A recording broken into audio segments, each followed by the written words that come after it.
Welcome to Brain Junk. I'm Trace Kerr. And I'm Amy Barton. We're so excited we're jumping right in. So today we have everything you never knew you wanted to know about badass women. Woohoo! Yes. Let's start out in China. Okay, that's me, right? Yeah, I hope so, because I didn't research anybody from China. All right, I'm going to talk about Qing Shi. And I went down this road of lady pirates. It's a good road. And there are quite a number of them, but some of them have a sticky end. Qing Shi, though, I just want to tell you right now, died in her sleep as an old lady. And let's take the journey to how that happened. Wow. Yeah.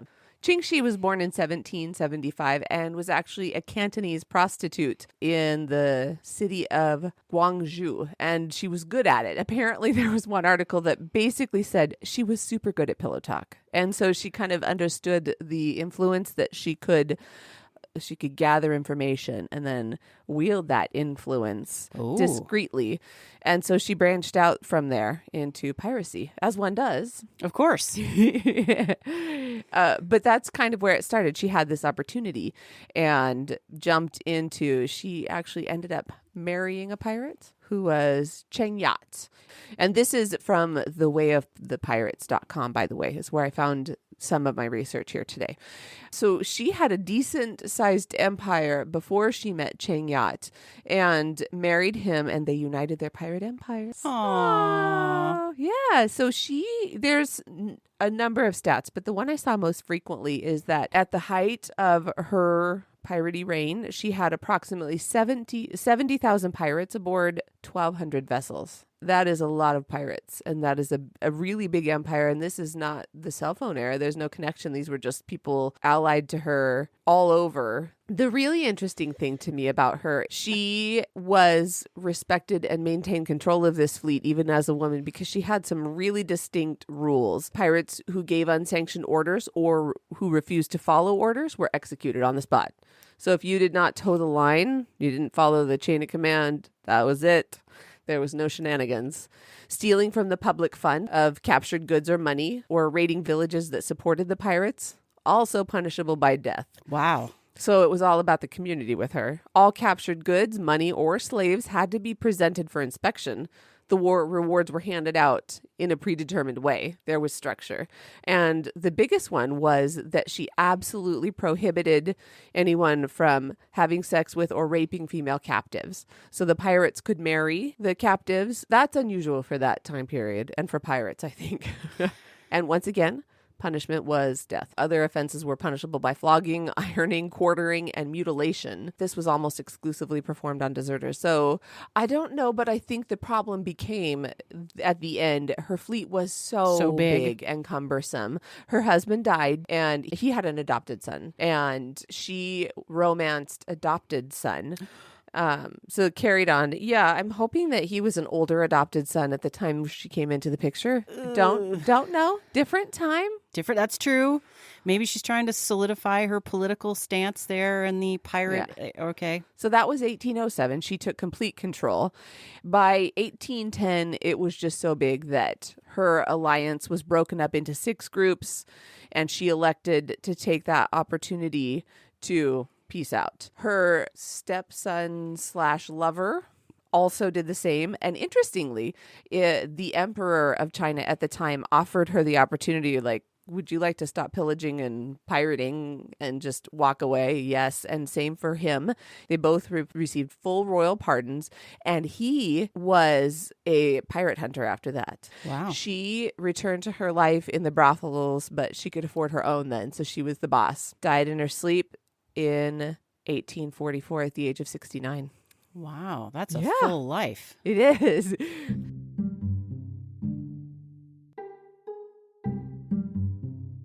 So Trace, can you match awesome Chinese pirate lady? I don't know if I can match the awesome Chinese pirate lady. Qing Shi made a huge name for herself. I want to talk about a woman who, we don't know her name, but she was super cool. Okay. So in the late 1800s, there was a body found that was believed to be a Viking. They called him, they thought at the time, the Burka warrior. They assumed he was a man because the body had been found with swords, arrowheads, a spear, and 2 sacrificed horses, which was pretty common for, your male Viking warrior at the time. Somebody That's what important. Yep. Big deal guy. And in addition, in the lap of the skeleton were gaming pieces, which was often an indicator that the warrior was a great strategist. So this was someone who was good at strategy and who was planning battles and who was probably leading battles and things like that. Well, Stockholm University bioarchaeologist Anna Kjellström examined the pelvic bones and mandible and said, I think this is actually a chick. And so then researchers were saying, well, skeletons probably got all mixed up. It's not really a woman. This is just, whoops, we lost some pieces. So then they tested the entire skeleton. And guess what? It was a woman. Kudos if that scientist lady who discovered Viking lady was a lady. Didn't say, ha ha ha, yes. It was right. Yeah, Anna Kjellström, she examined it over and over and over again. And it was, they have articles about this on National Geographic and all sorts of things because it's been quite a controversy. And there are still some people who now they say, well, okay, she was a woman, but she was just buried with this man's stuff because she was well respected. That seems a bit churlish. Yeah, I would hang like on that to. tight. I know. I would like to see. You can look at bone and tell how much muscle was built up and how strong kind of somebody wear. was and the wear and tear. I would like to see some sort of forensics person look at this skeleton and be able to say, well, this person clearly used a sword and clearly was very muscular and maybe injuries and things like that. Because let's just not take this away from her. No. Let's hear about another woman who didn't really get her due. We're talking about Jocelyn Bell Burnell. She is a result of listener mail from Lanny Caraway. Thank you very much. She sent me a link about Dame Susan Jocelyn Bell Burnell and is an astrophysicist and has been since the late 60s when she was a student. Bell Burnell was actually a doctoral student in physics at Cambridge University when she first noticed the series of mysterious, highly regular blips in the readout of a radio telescope in 1967. I'm reading this from Smithsonian.com. She, in 67, was starting to see these blips and starting to see things that she thought might indicate a big deal kind of thing. And so she was writing and she went to her advisor and he was skeptical. It's like, She kept studying and she kept watching and investigating and eventually discovered pulsars, which are energetically charged corpses of bygone stars, is how Smithsonian.com I really defines like pulsars. the energetically charged corpses. Yes. The people at Smithsonian filled with more whimsy than I expect at times. I enjoy them very much. So she finally makes a discovery that she can say, ta-da, and can prove her hypothesis. And that is exciting news. And the scientific community recognized it and awarded her advisor a Nobel Prize in Physics in 1974. Now, we did look into that. Yeah, because we were super not on board with Mr. Advisor Hewish. Yeah. Not down with him, it turns But out. she said that was pretty common, that your graduate students just didn't get the credit the advisor did. And yeah, that the Nobel Committee didn't recognize students. They couldn't be awarded. So, Anthony Hewish, we discontinue reviling you. We're sorry. It was an emotional moment. yeah, well, and I would like to think that sort of thing has changed. I know when Chaz was in graduate school many moons ago, he authored papers, did all the research and everything. But because he had a particular advisor, the advisor's name is first on all the papers. Yes. But the Nobel Prize, it seems like, I don't know. I hope they aren't still doing that. Me too. Her discovery was a very big deal thing. In the decades since, physicists have also used pulsars to test Einstein's theory of general relativity and detect gravitational waves. It's something that continues to be a useful thing. And the scientific community jumped on board and has recognized her with the Special Breakthrough Prize in Fundamental Physics has been awarded to Jocelyn Bell Burnell. Do you suppose she's Dr. Jocelyn Bell Burnell? She probably is, It yeah. seems extremely likely because she is heavily degreed. She has and has continued to work in the physics and astrophysics community and continues to do big work. She's remained both an educator and a researcher, serving as president of the Royal Astronomical Society, and she's the first woman president of both the Institute of Physics and the Royal Society of Edinburgh. So she continues to work in the community. So she's got $3 million, finally been recognized for her contribution. And what she is doing with that $3 million is funding a scholarship for women, underrepresented groups, and refugees interested in studying physics. My favorite quote of the article, she says, "I feel that I have made my contribution in part because I felt an outsider." You know, people like her, you hear all their accomplishments and all these things they've done and all these things they're doing. And then I think, wow, today I did laundry. Yes. Yes, exactly. I gave a kid an ice pack. Yeah. Sent home a head bump letter. Maybe I need to step up my game just a little bit. Yeah. Another woman who's going to make you feel like you're just living under a rock is Julie Dobnisi. She was a 17th century French opera singer. Okay. But that's not all about. That's just the icing on the very deep cake that is Julie Dobnisi. Okay. So she grew up in Versailles, and her father worked for the King's Secretary of Horse. He was a count. The King's Secretary was a count. Did you say he's the Secretary of Horse? Secretary of Horse, which sounds weird, but that means that he was in charge of keeping all the horses organized. So if you need to send out an army, Julie's father was an excellent swordsman, and he was also really good at riding horses. And from the age of 9, she lived at the stables with all these other kids. She studied with the pages, so she was a great swordsman. She could ride horses. She was quite well educated, dancing, courtly manners, drawing, the whole 9 yards. She was a full package. Wow, it sounds like it. Yes. But at the age of 14, the Count realized that Julie was quite attractive and took her as his mistress. Ooh. Yeah. And then, as was common at the time, the Count arranged for her to be married to another man because then it would just look better because she's married. And so that's okay. So he will continue to have her as his mistress. Yeah, but she's married to someone else. So this other man, his name was Maupin. Pardon my French. That's not my language. Maupin?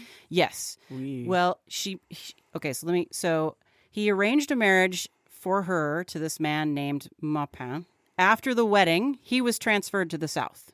He got a cushy job and sent away. She stayed in Paris, with the Count. After a while, Julie got a little tired of the Count, and she ditched him for a fencing master. That sounds about right. She sounds like a gal who has had some excitement in life and doesn't want to just sit around being pretty. Nope, she didn't. So she is dating this fencing master, and he accidentally killed a man in a duel. So he's got to go on the run. So Julie chops off her hair, dresses in male clothing, and off they go together. And they're doing exhibitions on the road. They're fencing. People keep saying, "I can't believe you're a man." At one point, apparently, she disrobed to show them, "I am actually a chick." And wow. Then continued to do her fighting and everything like that. But after a while, she got a little tired of the fencer, so she started dating a girl. All right. Yeah. Her parents, the girl's parents, were not so thrilled, so they stuck girlfriend in a nunnery. As one's parents might. Yes. And So here's Julie. She's doing her thing. She's doing some opera. She's kind of gaining some recognition there. And now her girlfriend is stuck in a nunnery. None of that. So Julie takes vows as a nun. Gets into the nunnery, takes a dead body, dresses it like a nun, puts it in her girlfriend's room, sets the room on fire, and the two of them escape. So now the girlfriend's parents think she's dead. Oh. Yeah. So Julie and girlfriend, they're going about the country for a while. A few months later, the girl gets tired of being on the run, and she goes home. And her parents are like, "But wait, we thought you were dead." And she says, "Well, I had this thing, and what can I do?"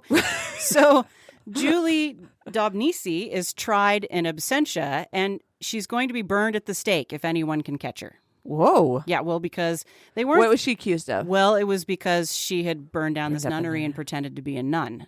People weren't quite so upset about the girlfriend thing, although the being gay or bisexual at this time was really frowned upon. But here's a funny thing. The king at the time, Louis XIV, his brother was gay. Openly flagrantly big fluffy hats, super gay. Okay. And so the king couldn't do anything about enforcing these laws because then he would have to also do something about his brother. Is this like the mobster who got caught on tax stuff? This is how they're doing with her too? Well, no. So remember I said she was kind of doing some opera. She's quite good. She starts dating this fellow who is picked up by the king's opera. But this guy says, hey, I've got this girlfriend. She's really good at singing. I will only come on if you take her on. And she needs to be pardoned. And King Louis XIV hears her sing, and she's really great at it, and she's very charismatic. So, okay, you're pardoned, and now you're part of the opera scene. Wow. Audiences, just wait. We're not done. It's not it? No, that's not it. So audiences loved her androgynous look, but she kind of ran into some problems. I was wondering about that, if she had maintained the look or if she was back and forth. She did whatever she wanted to do. And you know, she could wear pants. She didn't wear pants. She, you know, whatever she wanted. She would get into fights backstage. If a guy was bothering one of the other, you know, women who were actresses, she'd get into fights about that. Not the hair pulling kind. No, sword pulling kind. The sword pulling kind. Awesome. So this is where her downfall kind of happened. King Louis XIV's brother invited Julie to go to a ball with him. Royal ball. King's going to be there. All the important people are there. She came as a man, and during the ball, she kissed the most eligible woman there. Which is somewhat forward even than the French court, Well, possibly? Or? immediately 3 guys who had been hitting on this woman all night got upset. They all 3 challenged her to a duel, and Julie's like, right, let's go outside. So they Yes. go outside at the king's ball. She kills all 3 of them. 1, 2, 3, and then goes back inside because she's like, let's keep doing the ball. And yeah, that was a crime during a royal event. It's a crime against the king. It's a really big deal. She has to leave. So she flees. So even though they voluntarily engaged in the duels, You don't do that Cut a during guy's the finger king's off, but not- soiree. okay. Yeah, because that's just bad manners. Yeah, well, Social conventions. yeah, it would were be broken one there. thing if you were having a duel like out in the street over something, but this Okay. is like kind of an offense against the king. Yeah. Yeah, next level. No dueling at a king's ball. Okay. So she flees, has an affair with a German prince, returns to Paris a year later, reunites with her husband. Remember Original the guy? husband? Yeah, the guy who Monsieur got sent Maupin? away. Yep. We. They get back together. She sings for the royal court. I guess, you know, you're gone for a little while and everything's forgiven. After a few years, she fell in love with a woman and they had a couple of years together. And then when that woman died, Julie was absolutely crushed. She retired from the opera, joined a convent, and died. And she As really a real nun. Well, just wait. Yeah, as a real nun. But here's the thing that kills me. So I've told you this entire story. Yeah. She was 33 when she died. Wow. 33. What? That is a lot of life lived in what must have been only like a decade and a half. Well, from 14 to 33. Wow. Little less than 2 decades. Killed at least 10 men, they think, in duels, fighting people, running off with the fencer, running off with this guy, running off with the girl. I wonder what I honestly I can understand the girl's parents, the first girl from the nunnery, because she did not have a great track record relationship wise, even at that point, which Well, yeah, and well, you're a young girl, then, you know, what are her chances for getting, because remember, this is 17th century, you know, Yeah. what are her chances for getting married? What are her chances? I mean, she'd I'm be super curious about what happened to her. soiled. Yeah, I Yeah. don't know. It just, She married the baker. maybe 7 kids. I don't she had a know. lovely life. You You know, can she- write to us if you know about this gal. Tell us about her. the girlfriend, poor girlfriend. Wow, So- that is hard to follow. Julie Daubnisi. She's just everywhere. That is, she really was. She really That's was. amazing. I mean, she was good, bad. I don't, you know, she was living her life. I think if Yeah. she was a man, we probably wouldn't even know about her at all because she'd just be a footnote. Wow. I don't know. She did really cut a swath. That's amazing. Yeah. And then getting to the end, and it's like 33. Wait a minute.